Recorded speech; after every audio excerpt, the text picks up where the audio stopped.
So as we mentioned at the end of last week's shir, that over the last few prakim, the Alter Rebbe has discussed different parts of davening. And the pnimistic kavana, the kavana al pisoid, the deeper kavana in the davening. So today we're going to bring it all together. But once we're bringing it all together, we'll add different things from other places to give us maybe a little of a more of a comprehensive understanding. It's not totally comprehensive. Maybe one day we'll take you to a whole series on davening and going through the davening, and that itself could be many shiurim. But it could take the whole year. Could take definitely at least a year, if not more. Okay. So the first thing we have to understand about davening is that it is standard to understand that davening is about bakashas tzarachav. Davening is about asking Hashem for our needs. However, although there's no question about it, that bakashas tzarachav is a very important part of davening, but asking Hashem for our needs, even just looking through davening in a very cursory way, we'll see that doesn't encompass the entire davening. There's much more to davening than asking Hashem for our needs. There are many other elements of davening which aren't connected to bakashas tzarachav.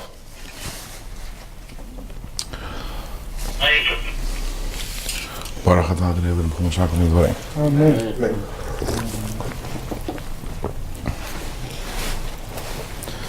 And even if you're talking about Hashem, about us asking Hashem for His needs, then the question becomes, why doesn't Hashem give us our needs without us davening to Him?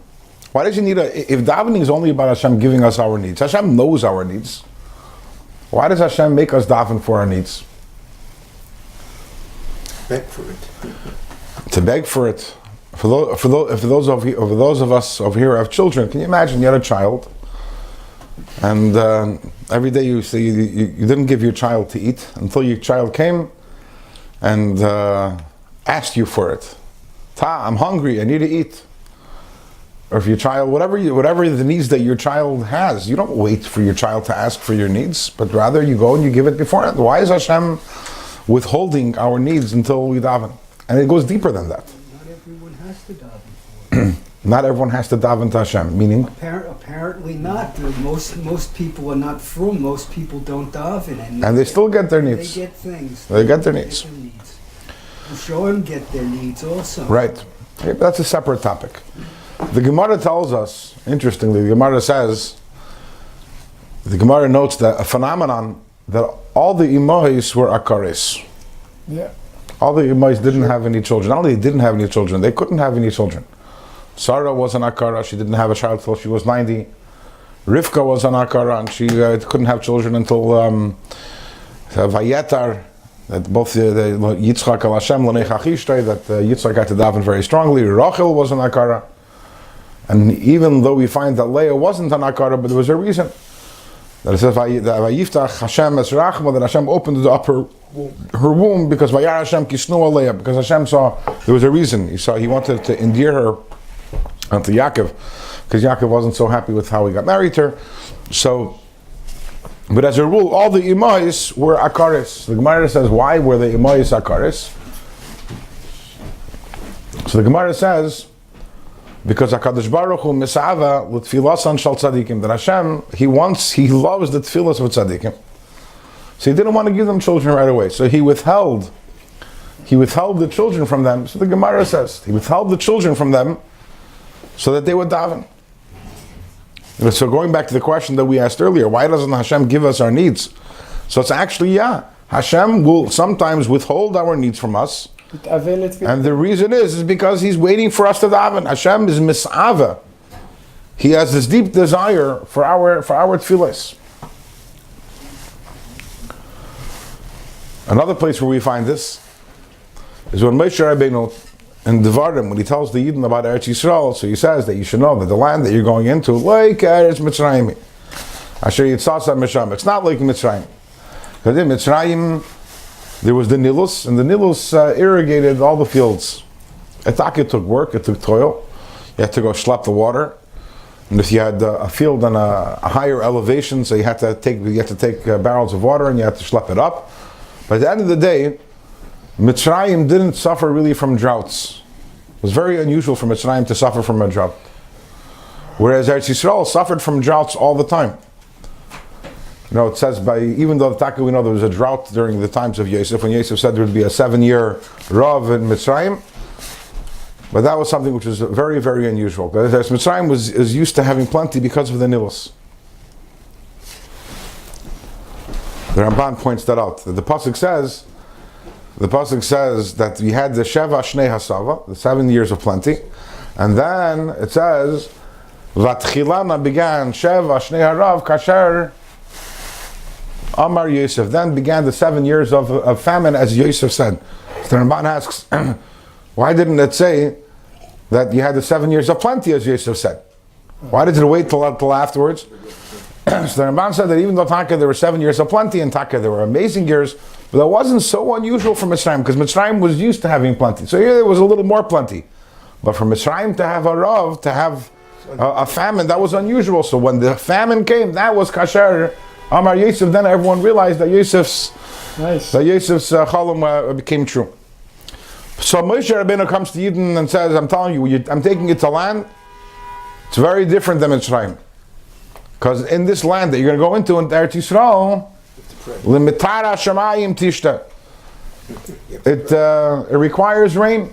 And if there is no rain, then there is no produce. And that's why how many times in the Torah we have an Asati, Geshmechem Be'itam, Yero Malkesh, that Hashem promises to give rain, because Eretz Yisrael is dependent on rain. Even today, Eretz Yisrael is dependent on rain. Now, when the rain comes, that's amazing.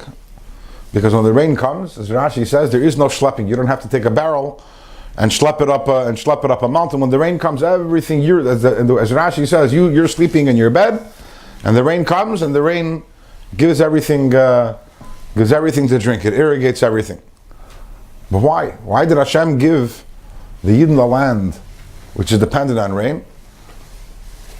So Chazal tell us, because Hashem wants that our eyes should be constantly nesuos lamarim, that our eyes should always be lifted up high to Hashem, and that we should be davening and asking Hashem for rain. So part of the design of Eretz Yisrael was that Hashem created it, that the land that He gave us should be a land that requires us to daven. Why? For the same reason. Why do we have to daven? Because Hashem wants us to daven. So what's interesting is, this is really a paradigm shift. We sometimes tend to think that we daven because we have needs.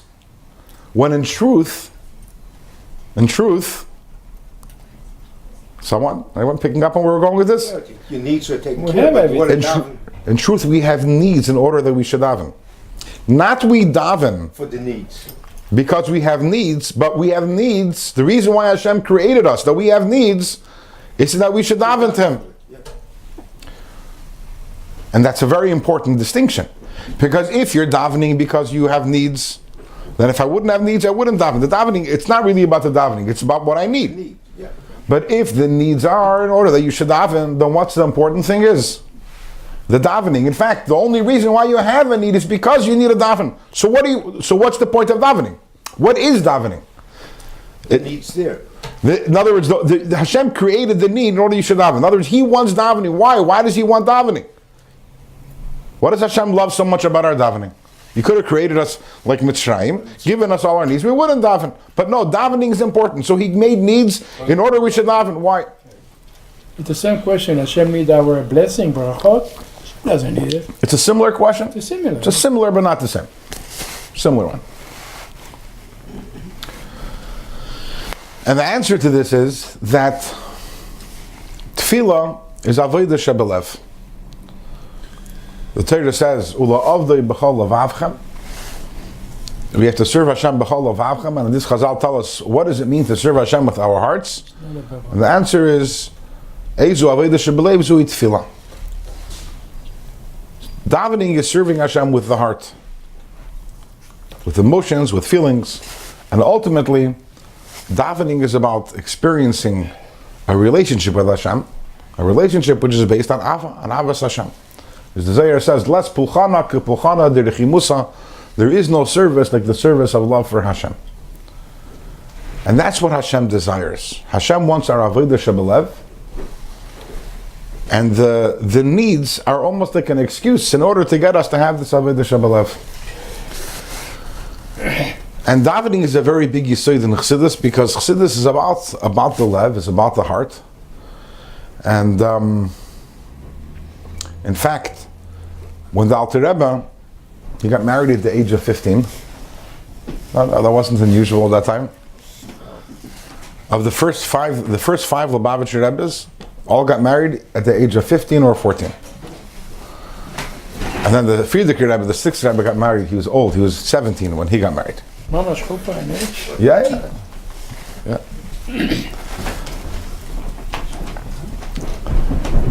And then after he got married, he wasn't sure where he would go learn.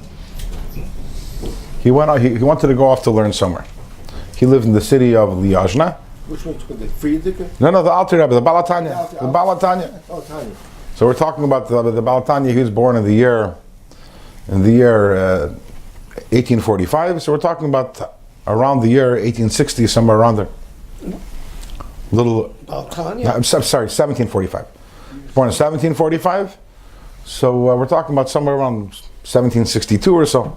The Baal Shem Tov passed away in 1760 when the Alter Rebbe was 15. And then the Mezritcher Maggid took over. So at that time, there were two big centers of learning. One of them was in Vilna, where was the Vilna Goyim, the Gra was over there. And the other one was in Mezrich by the Mezritcher Maggid, who had recently taken over the Baal Shem Tov. And the Alter Rebbe was at a crossroads. He didn't know where to go. And ultimately, Alter Rebbe did not come from a family, at least that was openly Chassidim. But ultimately, the Alter Rebbe said he's going to Mezrich. He said, why? He said, because in Vilna, they learn how to learn. They learn how to learn. And in Mezrich, you learn how to daven. And he says, I already know how to learn, and now I want to go learn how to daven. This is 15 years old. A little older, he's probably around 17. When they were 17, he was definitely under 20 when this happened. At that time, the Alter Rebbe was already a Goyin Olam. When he got married, he was a very big Goyin. In his 30s, probably. Yeah, he was young. Alter Rebbe passed away when he was 68. At that time he was already a Goyin Olam. He was already a big Bucky and everything. And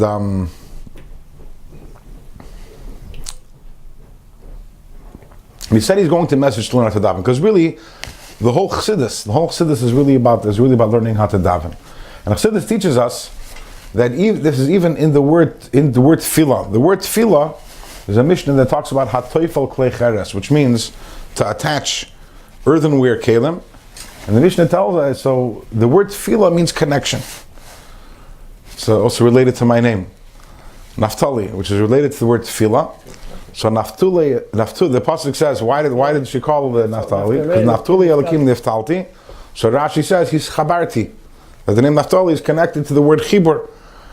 He's Naftuli Elokim Niftalti ima choisi, that now I became connected to my sister. So the idea of davening is connected to its connection. It's about a heart connection together with Hashem. So they call you Naftali, you're connected to your parents. Teifel Kli Cheres, you said? Yeah, it's a Mishnah, Teifel Kli Cheres. And that's why Chassidim always view davening as an avodah. It's not just about saying the words, but it's actually it's an experience. It's a whole experience and it's a whole journey. And I know I've said the story to him at least once, maybe even twice before, so I'm not going to repeat it, but there's the famous story about the Mezritcher Maggid, when he, with his friend, and whose friend with whom he had studied all the Kavanas Arizal of the davening, for ringing a bell. And then the friend afterwards came and visited him and said, why does it take you so long to davening? I know it doesn't take so long to think the Kavanas Arizal. We said the story? Yeah. I think so, but I don't remember. Okay. Like Akaparim, davening is a journey, and davening is avodah. And that's why also by Chassidim, they weren't davening at 5 o'clock in the morning. There was a preparation to davening, and davening took time. And especially by the older Chassidim in the previous generations, and Halavai it should be in our generation also, the Chassidim we used to daven, Ba'arichos, a few weeks ago passed away in Eretz Yisrael, a Chassid, whose name was Rabbi Lisan. He lived in Kfar Chabad. He was my Rebbe. He's your Rebbe. For a little bit in Kfar Chabad. Right, so what was special about you? So what was special about his davening, you remember? He was a short fella. Sorry? He was a short fella, right? I remember average height. So he was a son-in-law of one of the famous mashpiyim. His name was Reb Shlomo Chaim Kesselman, who was one of the famous mashpiyim in Eretz Yisrael. And when I was in Eretz Yisrael 20 years after, you said you were there Tavshin Lamed Dalet. I was there in Tavshin Nun Dalet. Now they're in Kfar Chabad. And Friday nights, very often after the meal, I would go. I was there together with my older brother, and we would go to the shul where he used to daven, called Beis Menachem something, in the Shikonim in Kfar Chabad. And we would watch, we would sit and we would learn something, we'd learn Rambam, whatever it may be, and we'd watch him daven. He would daven for hours and hours every Friday night. We were after our meal already. Still davening. And he was still davening. Every Friday night he would daven for hours and hours. He passed away within the last month. He passed away. He was older, in his high 90s, I believe. And it was something to behold. A Yid. He was sitting not on a special chair. He was sitting on the normal bench of the shul, although he had like a pillow or two underneath him. I guess he's sitting in one place. His eyes were closed, and he would daven, and every single word was said aloud and slow, and he would stop, and he would sing the gunim, and he would pause, and you were able to see that he was elsewhere. He was elsewhere. He daven Yechida? He davened Yechidus, yeah. There is no minion that davens Friday night for 4 hours. He started out with the Well, you asked Yeah. a question like that. No, he might have started with the minion. It's possible. I was never You there. would sit down for hours? Yeah. Yeah, what's he going to say about you? Question. That home? I think I When did. the He Alter was the 8 before. when the Alter was leaving the Mesish Magid, and his Chava said Shmai Sefed Bizazois Fed, is there documented what he learned afterward? I don't know. And that's going off a little on a tangent. I don't know. Because you're talking about everything to do with tefillah, that he must have thought that this is some extra form of avodah of tefillah. It's possible, but the whole Chassidus really, there's a reason why Chassidim always learn Chassidus before davening. Is because the point of the tefillah is that some zokan and davening, they should be able to daven. It's very possible he started with the minyan. I was never there when he started. Again, I would go after davening and after the suda in the yeshiva. It was already a few hours after davening, and that's when I would go, and he was still davening. He was still before L'chadaidi when we would go. So I'm not Well, what time would go to eat then? Midnight. yeah, whenever he went. Unbelievable. And it was his wife, I'm sure, forgave him because his wife was the daughter of a very famous mashpia who also davened was known for davening for hours and hours. Yeah. I have two already. So you're talking about davening with a minyan. So there's definitely the Rebbe spoke about that when someone davens barichas, davens long to start with the minyan. Start with the minyan, and if it takes you longer afterwards. But there's a famous story that Tzemach Tzedek, who's the grandson of the Baal Tanya. So he had 7 sons, 5 of which ended up becoming Rebbes. One of his sons got married. His name was Rabbi Yaakov Yisrael, I think. He got married to the Cherkasser Rebbe from Chernobyl. The Chernobyl, and he went off, and he lived by his father-in-law. In fact, all the Twerskis are descendants of this Cherkasser, and also of the Balatanya through this Cherkasser. Chernobyl, the Twerskis are descendants of both the Chernobler, the Chernobler and the Alter Rebbe, all the Twerskis. Very, very impressive. Because they're descendant from the Cherkasser through this through the son of the Tzemach Tzedek. Marriage.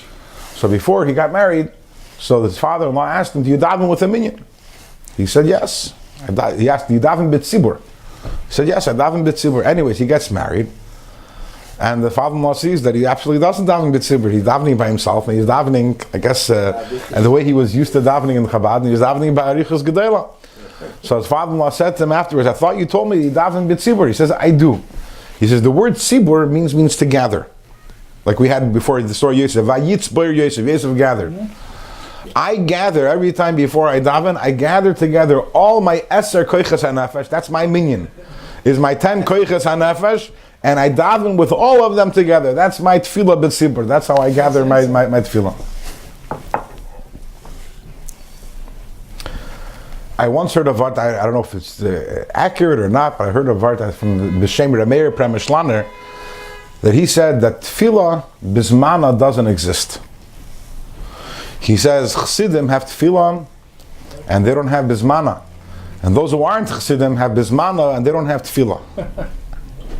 Now, if we understand tefillah as the idea of connection, so if you wake up in the morning and you're rubbing your eyes and you just throw on your talis and you wrap your tefillin and you say the words, you're missing the essence of what davening is. You're not capturing the tefillah.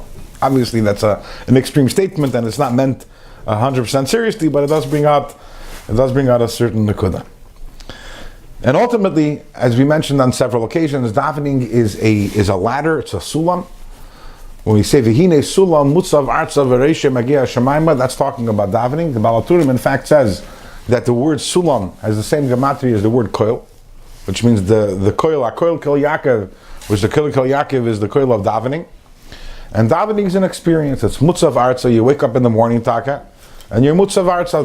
When you wake up in the morning, what awakens up your self-centered self and your desires, and I want this, and I need that, and I like the other, and I think that.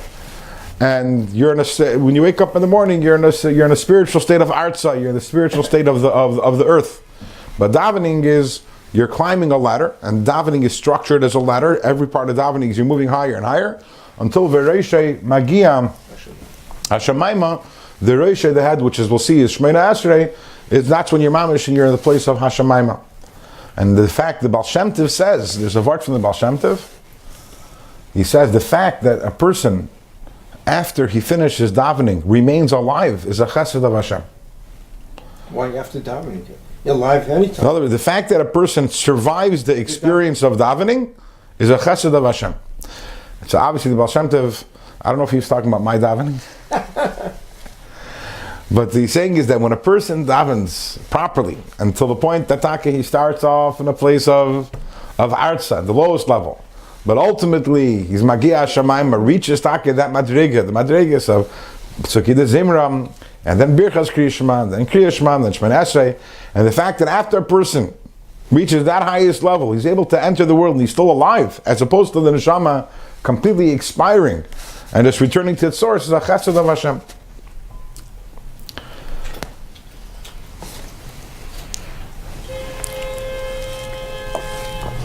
We learned earlier in Tanya, Perek Yud Beis, a little while back, Perek Yud Beis, we learned about how davening is such a central part of our avodah. It's not only that it's important every day to devote half an hour, 45 minutes, an hour, whatever it may be. Actually, in Igeres HaKodesh, in Kuntres Achron, it's either Kuntres Achron or Igeres HaKodesh, I'm not sure I'll find it offhand. The Alter Rebbe says that the daily davening shall last an hour and a half. That's how long the minyan should take. It should be an hour and a half. Ish tefillah. Shachris. No, just Shachris. Just Shachris. Why hour and a half? How did you come to that number? I don't know how he arrived it, but that's what he says. I'm not going to find it right now. Sorry, what?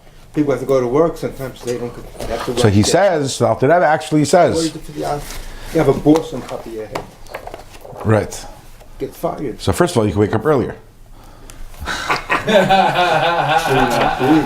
No, but Alter Rebbe actually addresses this. Alter Rebbe actually addresses this. Yeah. Alter Rebbe says, if you look in Tanya, it's on page 322. He says, "Leitoiva hashmua shamati vatirgas bitni." How awful it was what he had heard, the shmua that he's heard. That there was a congregation. It's the bottom of page 322. That Asher am Hashem mavirim lifnei ateva isha chafetz b'chaim. There was a chazan in a certain community, and the chazan davened barichas, davened long. So what did they do? You tell me, what did they do? What did the community do? Get out. They found a different chazan. Okay? So the Rebbe wrote how terrible this is, because being ma'arich b'tefillah is so important, and the ma'arichim yamav. And then he says that even someone who doesn't have time, and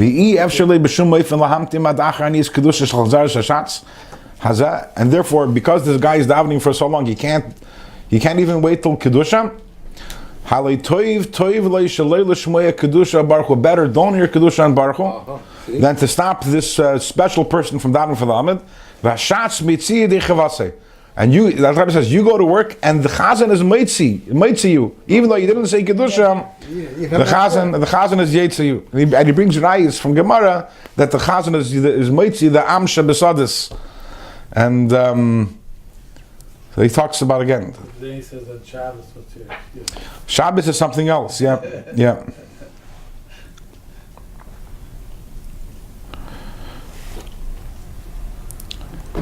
It says over there, if you look in this, you look in Kuf Samach Beis. He says, the Iker Avoida be'ikvis Mashiach, the main Avoida in our generation, ikvis Mashiach, Yatfila, is davening. Kameshikasu Rabbi Chaim Vital, Zechen Leveracha, Beitz Chaim, Pri Eitz Chaim, as Rabbi Chaim Vital writes in Eitz Chaim and Pri Eitz Chaim. Therefore, Mekolchkin v'Kal V'Chomer, how much more so? Sheroi v'nochin litei nafshenu mamish aleha, that we should mamish be meiser nefesh for tefillah. V'hi choyva shal Torah mamish, it's a choyva shal Torah lemevine emada, for those who understand teyelas ha'izbeinus, the benefit of thinking deeply v'oimek hadas ketzas, and at least a little depth of thinking kol chad lafum shuda delay. Everyone according to their abilities, be siddur shvachi shamakim baruch hu, when singing the praises of Hashem. I wouldn't have opened this up if you wouldn't have reminded me. But yeah, so you have to go to work. So go to work. What about But that's the Davening. You get flat. Sorry. When I was in Avu, I had to daven for the Yom Rav. A lot of people say I'm too slow or too fast. There's no show. Yeah. How about Torah Tzibur? Sorry. Torah Tzibur is nothing. Tichnei Tzibura. What about it? So Alter Rebbe says it's not a tircha. Whoever needs to leave early can leave early. And you be yotze anyway. Alter Rebbe says. The Rebbe says davening has to daven. The tzibur the davening has to daven slowly. There's certain people who have to leave. The Alter Rebbe says it's better for them to leave without even answering kedusha than to interfere and to try to get the chazan to daven slower. That's a chiddush. Sorry? Does That's a anybody novelty. really hold that way today, that the Shliach Tzibur is Motzi the Olam? I mean, To me, the Alter Rebbe is fine. I'm fine with hanging my hat on what Alter Rebbe's that psak. was the original intention of having the Shliach Tzibur. Right. That he davens for the Tzibur. Right.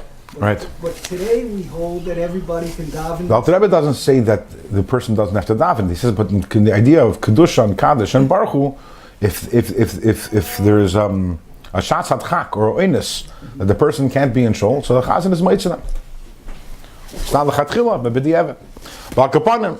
So that the davening is an entire, and it's not just pshat that it's important to set aside some time every single day to daven, but the davening impacts the entire day. This is something that the Rebbe again speaks about in Perikut Beis and Tanya, when we know that the whole Tanya is predicated on the idea of the milchama between the nefesh elokis and the nefesh habahamis. That within every single one of us, there are two parts of us. There's a part of us that wants to do whatever Hashem wants, is selfless, has no agenda, wants to be batal to Hashem, wants to be close to Hashem. And then there's the part of us which is the self-centered side. And those two sides of us, what's called the nefesh elokis and the nefesh habahamis, are battling each other at every single moment of the day. It's not only when I'm doing something wrong. As we mentioned many times, when you pick up a cup of coffee, to drink it, there's a battle right now going on between the nefesh elokis and the nefesh habahamis. The nefesh habahamis wants to drink it because it tastes good, and the nefesh elokis wants to drink it because it needs koyach to be able to serve Hashem. So it's a constant battle. How does a person have the koyach to be able to win the battle every day, all the time? So the Rebbe says it's from the davening. It's the rishimu of the davening.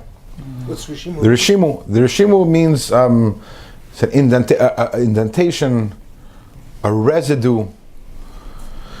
It's like if you take a pencil, an impression. That's the best word. If you take a pencil and you write on a piece of paper, and then you take it and you erase it.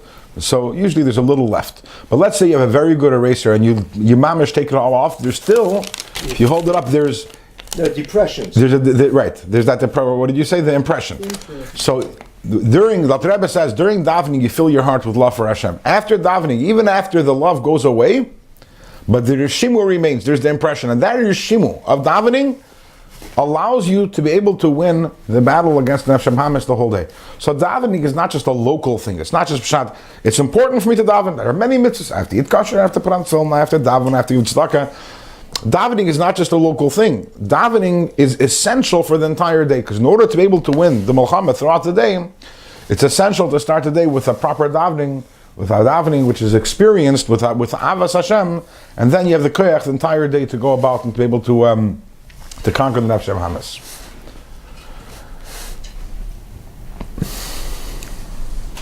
There's a mimer from the Alter Rebbe, which we may have discussed early this year, I don't remember. There's a famous, based on a famous word from the Baal Shem Tov. The Baal Shem Tov says that when Hashem tells Noach, Boya la Teva, so the word Teva means a box. So the Teva Otaka was a box, an enclosed box. But the word Teva also means a word.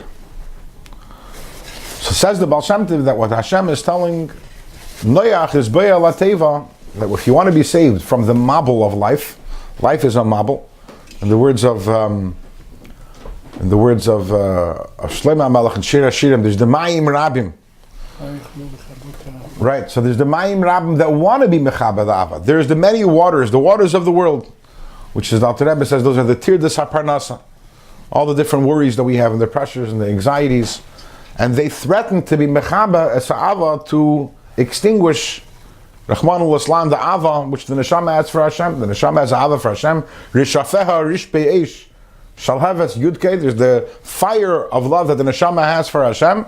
And then there's the Ma'im Rabim. How do we survive the Ma'im Rabim? How do we survive the waters of this world, which threaten again to extinguish our love for Hashem? So Hashem tells Noach, Boya la Teva. Enter the Teva. Enter the words of Torah. Enter the words of Tefillah. And this way you'll be able to survive the mabul and even save in ateva.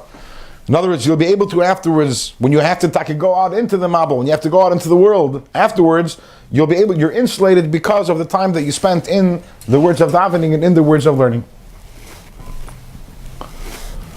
And the Alter Rebbe says something interesting. Adds on to the idea what the Baal Shem Tov, he says that Noach enters the teva, which again, Teva represents davening, Teva represents learning, and he's saved from the mabul. But it's not only that he's saved from the mabul. If you look, the pasuk says that the water was very, very, very strong. And what happened? Vataram hateva, and the Teva was uplifted. So somehow or other, the waters, which is a negative thing, the waters we're talking about are the pressures, the anxieties, the parnasa, the work, all that stuff, all our contact with Elam Haza, somehow elevates the Teva, the words of Torah and Tefillah.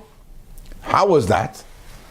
So the Rebbe says that a person who's a Yeshiv Oyel, a person who sits and learns Torah all day and has no contact with the waters, has no contact with Elam Haza, so that person has an Ava for Hashem. Nice, enters the Teva and is able to have an Ava for Hashem.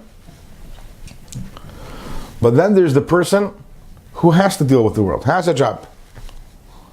Can't spend even so much time in the morning, is rushed and is hurried, and deals with Elam Haza. The fact that that person has contact with Elam Haza causes a Vataram Hateva, causes an even greater love for Hashem. Tzamalacha nafshi kamalacha besari. David HaMelech says he's thirsty for Hashem. Right? Mizmar LaDavid b'Yosei b'Midbar Yehuda. Where did he experience the thirst? When he was in the Beis HaMikdash? No. When he was in the Midbar. Where do you, when you have no water, is when you're thirsty. And then David HaMelech says, Kein b'kodesh chazisicha halavai. Halavai, that when I'm in Bakodesh, because David HaMelech, he had to run away to Midbar Yehuda because he's being chased by his father-in-law. Mm-hmm. And he says, I'm so thirsty, I'm thirsty for the Mishkan, I'm thirsty for the Arad, I'm thirsty for the Sanhedrin. And then he says, Kein b'kodesh chazisicha halavai, that when Bakodesh chazisicha, when I'm back in the Mishkan, when I'm back Bakodesh, when I can see you, that I should still experience the same tzamalacha nafshi that I'm experiencing over here now b'Midbar Yehuda, in the Eretz Tzia v'Oyev Bli Mayim, in a place where there is no water. This is the mile of the Baal Tshuva over the tzaddik. Why do we say b'Makayim sheBaal Tshuva Eim Demein Tzaddik Gemurim Michoel Mlamid Sham? Why is the Baal Tshuva greater? Because the Baal Tshuva has a greater tzemoin, has a greater thirst, has a greater ava for Hashem. And where does that ava come from? From distance. It's like a rubber band. the more you pull it back, The more. the farther you would go. The same thing is with a Yid. So when a Yid comes and he's davening, he sits down to daven. If he's davening, learning all day, okay, so he feels comfortable, he's fine, he's good. But if he's a Yid who has to go off to work, how much more does he treasure those moments of davening, those moments of connection to Hashem? And the Ava is so much greater. He's like, I'm going to have to go soon and deal with all that garbage and deal with Elam Hazan and all the Gashmias. And so right now, his desire, his passion, his intensity is so much greater than that of a Yeshiv Oil.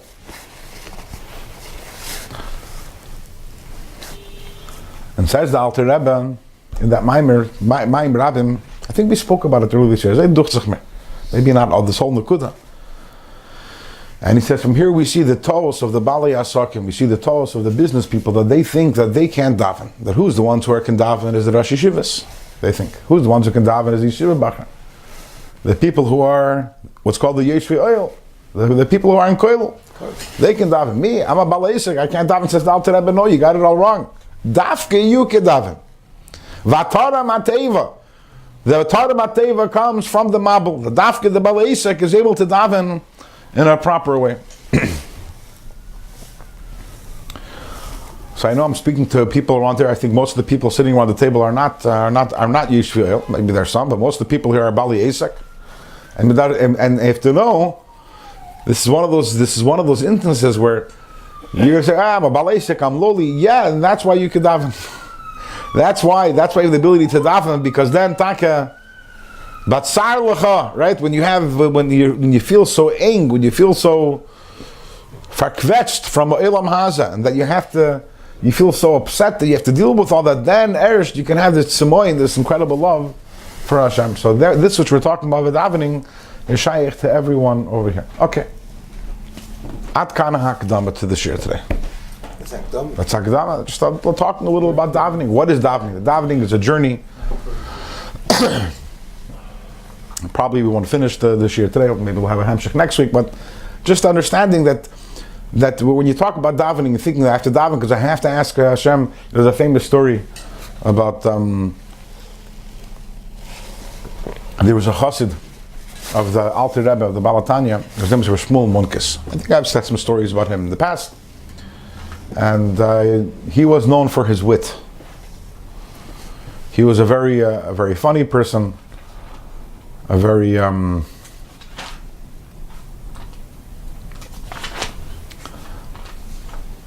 but he was a very holy person.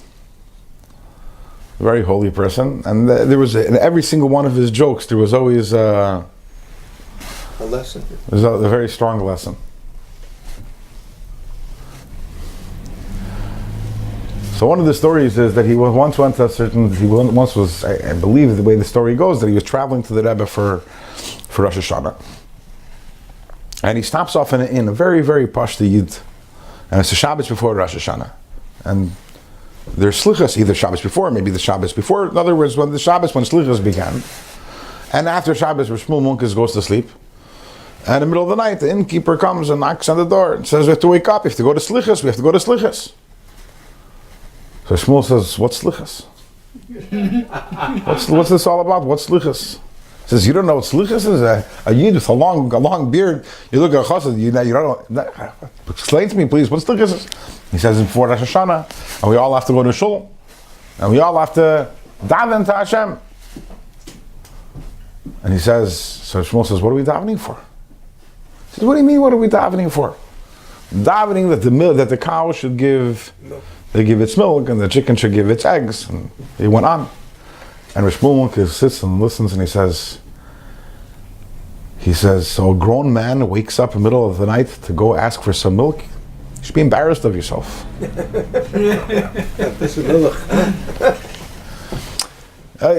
Is that really the extent? Is davening about asking Hashem for a little milk? Or is davening a deeper experience? Davening is deeper, and that's... from the Chassidic perspective, it's an experience, and the experience, as mentioned, is a journey, and that's the journey that we're going to be talking about as we continue.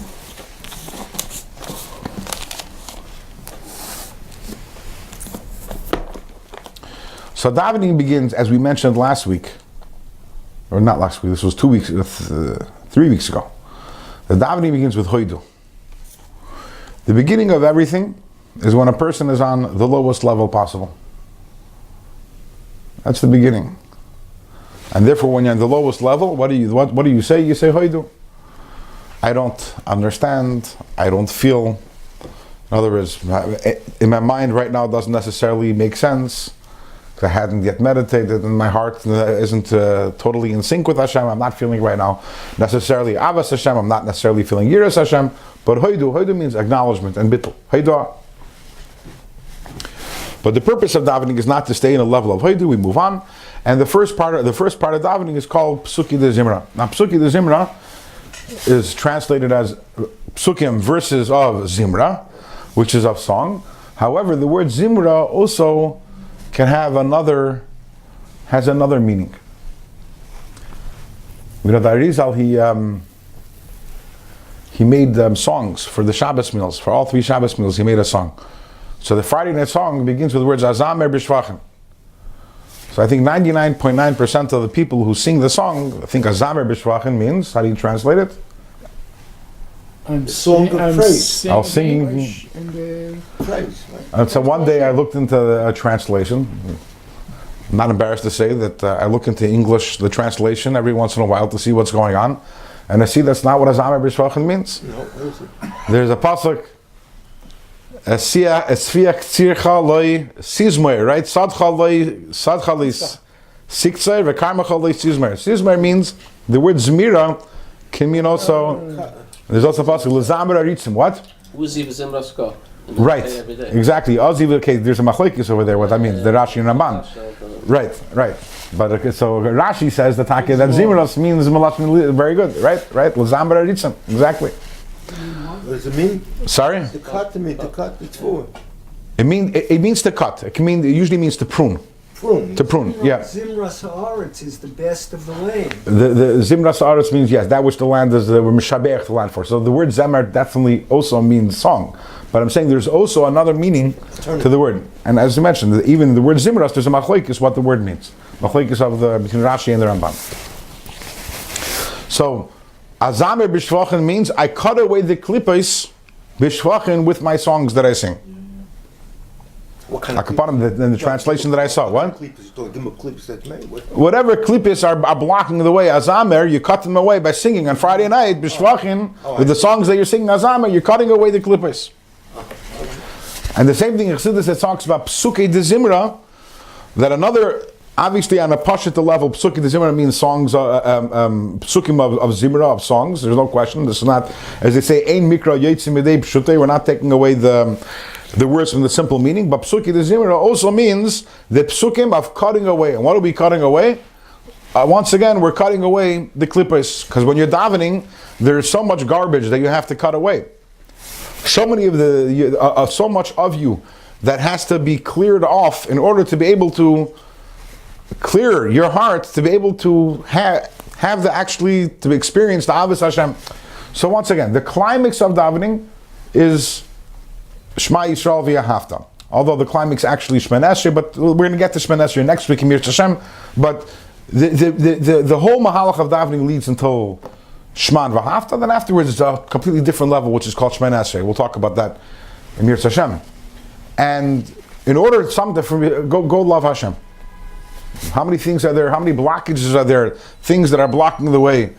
How can I love Hashem when I love this and I love that? We know that the Chayvus Halavava says that just like fire and water cannot coexist together in the same vessel, so Avas Hashem and Tanug Ye'olam Hazeh, love for Hashem, and the pleasures of this world can't coexist together in the same heart.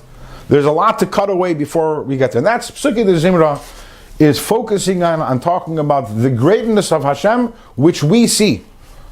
And the purpose is that it's trying to get you, it's setting you in the mood and removing all the distractions and all the things that are blocking you from loving Hashem, because it's talking about how the greatest thing that there is Hashem. So therefore, you're prepping yourself for loving Hashem.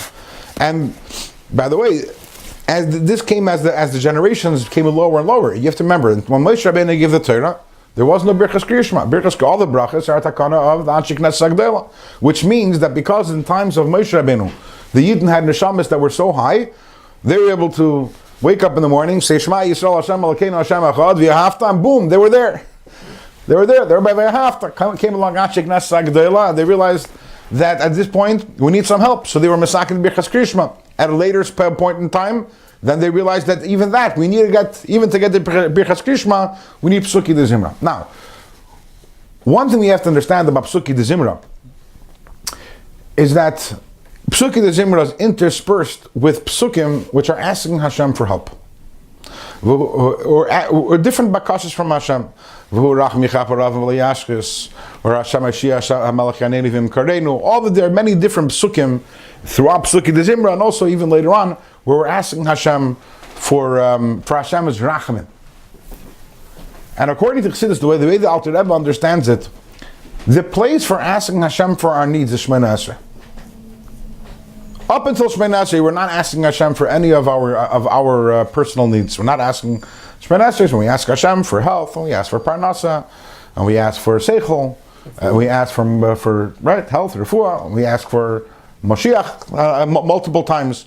So all the different bakashas that we're asking from Hashem of rachmim, that we're asking for Hashem beforehand, is because when you wake up in the morning and you want about to daven, so there are malachim in heaven that are coming to Hashem and saying, look at that, you see that guy over there in shul? He wants to experience Avas Hashem, he wants to experience a relationship with you. Who's he? He's not worthy. He did this Avera, he did that Avera.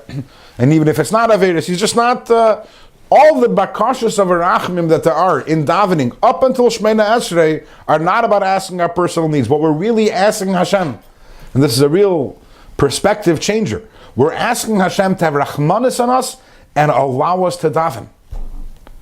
Allow us to be able to, when we arrive at Shema and V'Ahavta, we should be able to experience Shema and V'Ahavta. That's all the bakashas of rachmim that we have during Psuki de Zimra.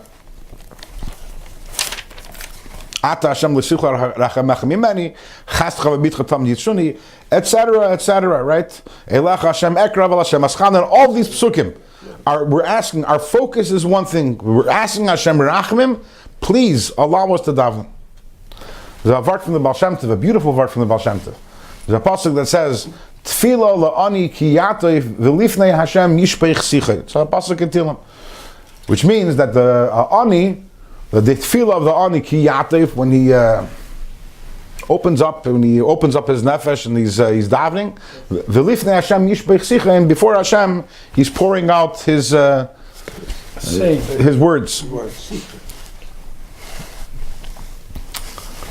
So Baal Shem Tov gives a mashal to explain this pasuk. He says there was once a king who, I guess he was in a good mood, a special day, a special occasion, and he said, whoever asks of me a request, I'll grant it. So obviously from all parts of the kingdom, everyone is coming to the king, and everyone's asking. One person asks for money, one person asks for a little land, and one person asks for a position and or a job, whatever it may be, and the king was granting all the wishes. And then comes along a plain, simple ani. The guy has nothing. He comes up to the king and says to the king, he says, what do I want? I want to be able to speak to you 3 times a day. That's all I want. And when the king heard that, he told the people, fulfill his wish, and besides that also I'll give him a lot of wealth and everything else. Why? Because he wants me more than what I can give him. He wants me.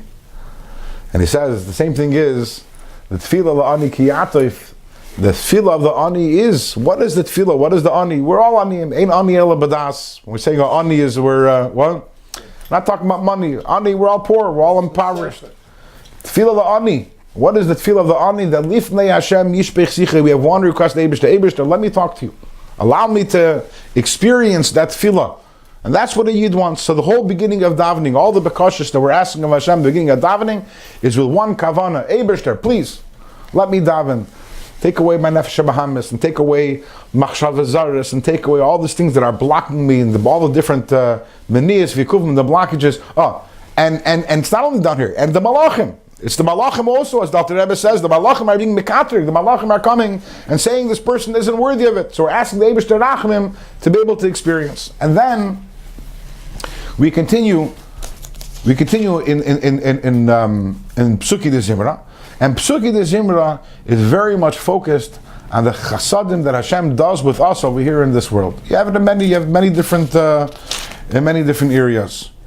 We talk about in Psuki de Zimra, right?